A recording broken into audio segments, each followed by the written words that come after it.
কি রে, তোরা কেউ কিছু বলছিস না কেন?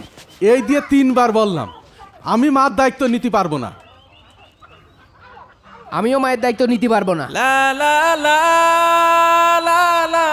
তোরা কেউ মায়ের দায়িত্ব নিতে পারবি না? তাহলে তোরাই বল আমি এখন কি করব? তুই কি করবি তুই জানিস। মাকে রাখলে রাখ, না হয় ওই পুকুরে ফেলে দে। আর আমার বউ তো সাপ সাপ বলে দিয়েছে, এই বাড়িতে হয় তোমার মা থাকবে, না হয় আমি থাকবো।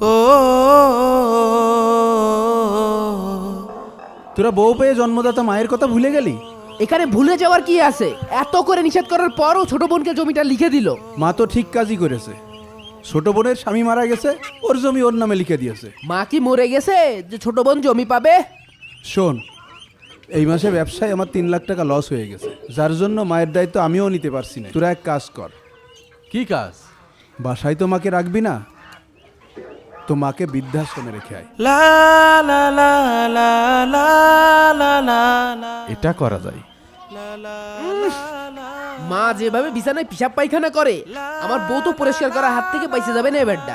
আকিব, ভাই তাহলে আর দেরি করিস না, তাড়াতাড়ি যা। আমি এখনই যাচ্ছি। আকিব, কি শুনলাম তোর মাকে নাকি তোরা বৃদ্ধাশ্রমে দিয়ে আসবি? জি মামা, আমরা আর মায়ের এত ঝামেলা নিতে পারছি না।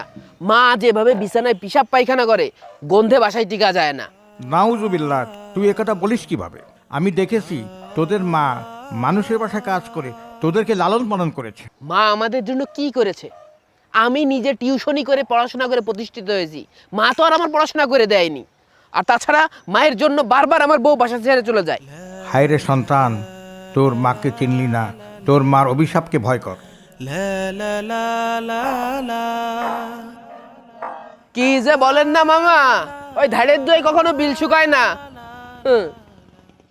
হালিমা দাদির যে ছোট ছেলে না আকিব, খুব খারাপ, একটু বেশি বেশিই করে ফেলেছে। আসলেই। আসসালামু আলাইকুম চেয়ারম্যান সাহেব। ওয়ালাইকুম আসসালাম। কেমন আছো তোমরা? এই তো আলহামদুলিল্লাহ। আলহামদুলিল্লাহ। কোথায় গিয়েছিলে? হালিমা দাদির বাসায় গিয়েছিলাম। কেন? হালিমা দাদির 3 ছেলে, কেউই তার মায়ের দায়িত্ব নিতে চাচ্ছে না। তার মানে? ওনার ছেলেরা রাগারাগি করে ওটাকে বৃদ্ধাশ্রমে দিয়ে আসছে। এই বৃদ্ধ বয়সে মানুষটির দায়িত্ব কেউ নিতে চাচ্ছে না। বুঝেছি, আমাকেই কিছু একটা করতে হবে। এটাই তো বৃদ্ধাশ্রম। একটা কাজ করি, ম্যানেজারকে একটা ফোন দিই। আচ্ছা, হ্যাঁ। আসসালামু আলাইকুম। ওয়ালাইকুম আসসালাম। ম্যানেজার সাহেব, জি বলুন। একটু বাইরে আসবেন? আচ্ছা, আসছি। আসসালামু আলাইকুম। ওয়ালাইকুম আসসালাম। আপনি ফোন করছিলেন? জি, কিছু বলবেন? আমার মাকে আপনাদের এই বৃদ্ধাশ্রমে রাখতে চাচ্ছি, তা মাসিক খরচটা কেমন? আমার এই প্রতিষ্ঠানে 3টে প্যাকেজ আছে, একটা নর্মাল, একটা মিডিয়াম আর একটা ভিআইপি। আপনি কোন প্যাকেজে রাখতে চান আপনার মাকে? মানে কোনো রকম পেটে ভাতে খেয়ে পড়ে বেঁচে থাকবে। ও আচ্ছা, আপনি নর্মালটা চাচ্ছেন? ওটা মাত্র 6,000 টাকা মাসে লাগবে। 1 2 3 4 5 6 7 8 9। আজকে আমি কিছু অ্যাডভান্স দিয়ে গেলাম, আর কালকে ভ্যানে করে আমার মাকে পাঠাই দিবানে। আপনি একটু আপনার লোকজন দিয়ে কষ্ট করে ভিতরে নিয়ে যান। আপনি টেনশন করেন না, আমার লোক দিয়ে আমার ঘরের ভিতরে নিয়ে যাব। মা এবারটা বৃদ্ধাশ্রমে অনেক ভালো থাকবে। ভাই, বৃদ্ধাশ্রমে কথা বলে আসলাম। তা মাসিক খরচ কেমন? সর্বনিম্ন 6,000 টাকা। কি 6,000? এর থেকে কম পেলি না? এটাই সর্বনিম্ন। ওনাদের কাছে 3টা প্যাকেজ আছে, তাই সর্বনিম্ন প্যাকেজটা 6,000 টাকা বলছিল। আর আমাদের এত টেনশন করার কি আছে? 3 ভাই 2,000 করে দিয়ে দিলেই তো হয়ে যাচ্ছে। যাক, ভালো করেছিস। ঠিক আছে, তাহলে আমি ওই গোছগাছ করলাম। পরের দিন সকালবেলা বড় ছেলে তার মাকে বৃদ্ধাশ্রমে পাঠানোর জন্য একটা ভ্যান ভাড়া করে।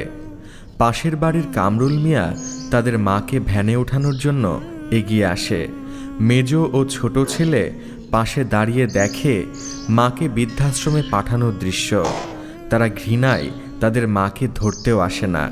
হালিমা বেগম যখন জানতে পারে যে তার ছেলেরা তাকে বৃদ্ধাশ্রমে দিয়ে আসবে, তখন হালিমা বেগম বলে, বাবা, তোরা আমার কোথায় নিয়ে যাচ্ছিস?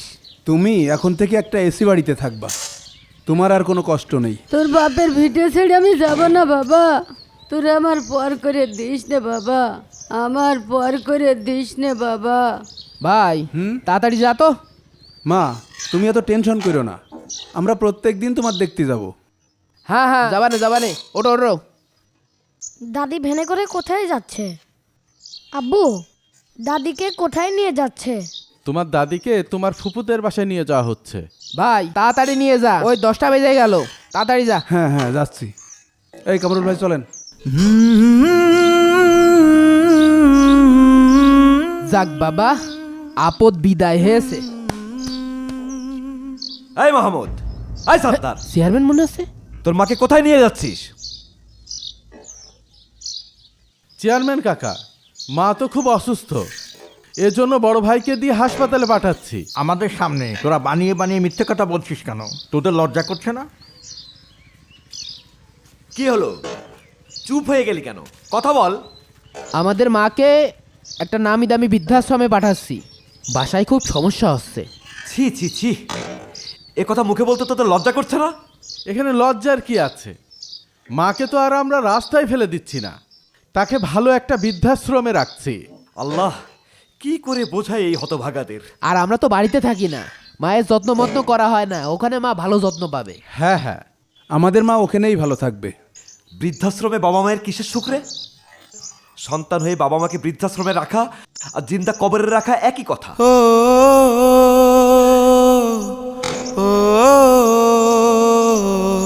আমি নিজে চোখে দেখেছি, তোদের বাবা মারা গেলে তোদের মা পরের বাড়ি কাজ করে তোদেরকে লালন পালন করেছে। নিজে না খেয়ে তোদের মুখে খাবার তুলে দিয়েছেন, আর সেই মাকে কিনা তোরা বৃদ্ধাশ্রমে দিয়ে আসবি?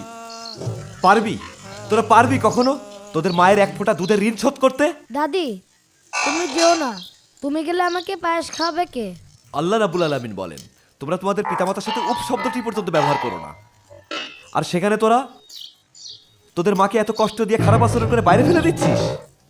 বিরাট ওয়াজ দিচ্ছে, মিজাজ খারাপ হয়ে যায়। আল্লাহ তাআলা পবিত্র কোরআনে বলেছেন, وبالوالدين إحسانا إما يبلغن عندك الكبر أحدهما أو كلاهما فلا تقل لهما أف ولا تنهرهما وقل لهما قولا كريما।